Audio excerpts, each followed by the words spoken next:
My name is Greta Thunberg. I'm a citizen of Sweden. If you are watching this video, I have been abducted and taken against my will by Israeli forces. Our humanitarian mission was non-violent and abiding by international law.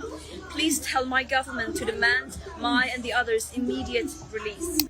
What happens when one of the world's most famous climate activists takes on Israel's military blockade?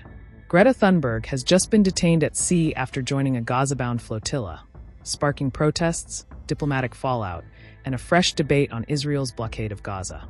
In this video, we explain what the flotilla was trying to do, why Israel stopped it, the accusations of Hamas involvement, and what happens next to Greta and hundreds of other activists.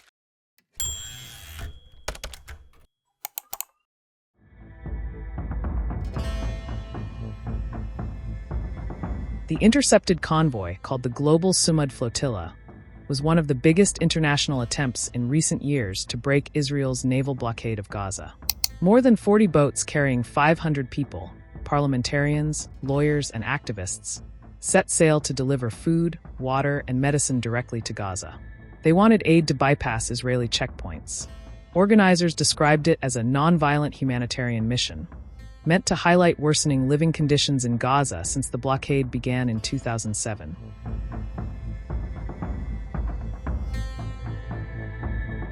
On Wednesday evening, Israeli naval forces intercepted the first vessels, 70 nautical miles from Gaza. Footage released by Israel showed Greta Thunberg sitting calmly on deck, surrounded by armed soldiers. Officials confirmed her detention, saying all passengers were safe. But flotilla organizers accused Israel of using aggression, claiming one ship was rammed and others targeted with water cannons. Videos showed a boat called Ulara being drenched, though no injuries were reported. Israel also disrupted the flotilla's communications, cutting off live streams. By Thursday morning, 13 boats had been stopped, but organizers vowed the remaining 30 would continue undeterred.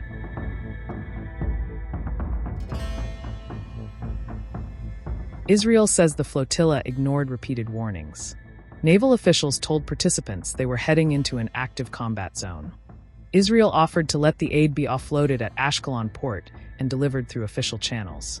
But activists refused, insisting on direct delivery. Israel called the mission a PR stunt. UN Ambassador Danny Danon said participants would be deported after Yom Kippur, adding, "We will not allow provocations near a war zone."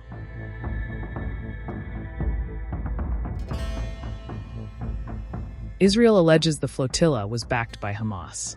Officials cited documents recovered in Gaza showing links between flotilla organizers and a group called the Palestinian Conference for Palestinians, or PCPA.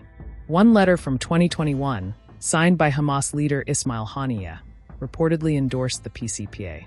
Another document listed Zahir Barawi, a UK-based activist long tied to flotilla missions.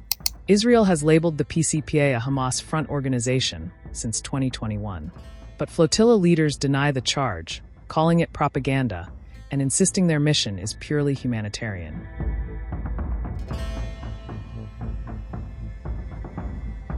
The raid triggered immediate backlash. Turkey called it an act of terror. Colombia expelled Israel's diplomatic mission and canceled its free trade deal with Israel. Malaysia condemned Israel, confirming 8 of its citizens were detained. France urged Israel to protect activists' safety, while Italy called for de-escalation. Protests erupted in Italy, Greece, Tunisia, Argentina, Turkey, and beyond. Demonstrators carried flags, chanting in solidarity with Gaza.